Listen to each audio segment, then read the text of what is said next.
और अब मुख्यमंत्री में बात सियासत के ऐसे वट वृक्ष की जिनकी छांव एक बड़ा दायरा बनाती थी। अपनी बात पर डटकर अड़े रहना उन्हें शेष विशेष बनाता था। उन्हें लोग बाबोसा के नाम से जानते थे। देखिए।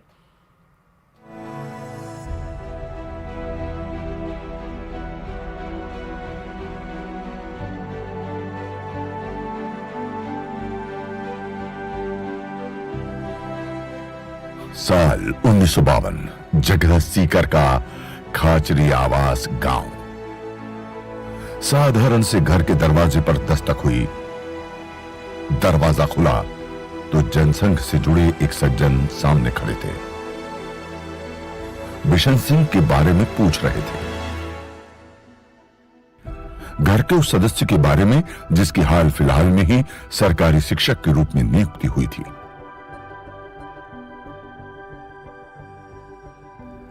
बिशन सिंह आए। सज्जन की आओ भगत के बाद आने का प्रायोजन पूछा। सज्जन बिशन सिंह को विधायकी का चुनाव लड़ने का ऑफर लेकर आए थे, लेकिन नई नई नौकरी में बिशन सिंह चुनावी पचड़े में नहीं फंसना चाहते थे, इसलिए अपने बड़े भैया को आगे कर दिया। बड़े भैया चुनाव लड़े, जीते और सियासत में ऐसे वटवृक्ष बने जिनकी छांव एक बड़ा दायरा बनाती थी। अपनी बात पर डटकर अड़े रहना इस शख्स को शेष से विशेष बनाता था। नाम था भैरो सिंह शेखावत। 3 बार मुख्यमंत्री बने, लेकिन उनकी सबसे बड़ी बात एक थी, स्वाभिमान और शौर्य के वो प्रतीक थे। वो झुकते नहीं थे, बेवजह गिड़गिड़ाते नहीं थे। आज के नेताओं को सीखना चाहिए। भैरो सिंह शेखावत का जन्म 23 अक्टूबर 1923 को सीकर के खाचरी आवास गांव में हुआ। गांव की पाठशाला में अक्षर ज्ञान प्राप्त किया और जोबनेर से हाई स्कूल की शिक्षा हासिल की। हाई स्कूल के बाद जयपुर के महाराजा कॉलेज में दाखिला लिया ही था कि पिता चल बसे। अब भरे पूरे परिवार के सदस्यों के भरण पोषण का भार शेखावत के कंधों पर था, इसलिए खेती शुरू की। बाद में पुलिस की नौकरी भी की, लेकिन किस्मत को कुछ और ही मंजूर था।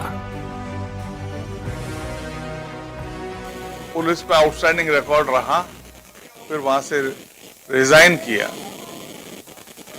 फिर बीच पे खेती करने लगे और 1952 में चुनाव आए तो ये प्रत्याशी बने। चुनाव लड़ने के लिए शेखावत बीवी से 10 रुपए का मोड़ा तोड़ा नोट लेकर घर से निकले। इसके बाद जो हुआ वो सब इतिहास बन गया। शेखावत सीढ़ी दर सीढ़ी चढ़ते हुए विपक्ष के नेता, मुख्यमंत्री और उपराष्ट्रपति तक बन गए। आम आदमी के हक और हित की चिंता उनकी राजनीति के केंद्र में रही। ऐतिहासिक रूप से भैरो सिंह शेखावत ने 2 काम ऐसे किए हैं जिनके बारे में कम ही लोग जानते हैं। पहला, अंत्योदय योजना की शुरुआत और दूसरा, आरटीआई को धार। अंत्योदय पॉवर्टी एलिवेशन प्रोग्राम है गरीबों के लिए। समय के साथ आरटीआई भी जरूरी हुआ और क्योंकि जब सूचना ही नहीं है तो बिना सूचना के कोई करेगा कैसे, तो एक सीक्रेसी जो आवरण था वो ओपन हुआ है।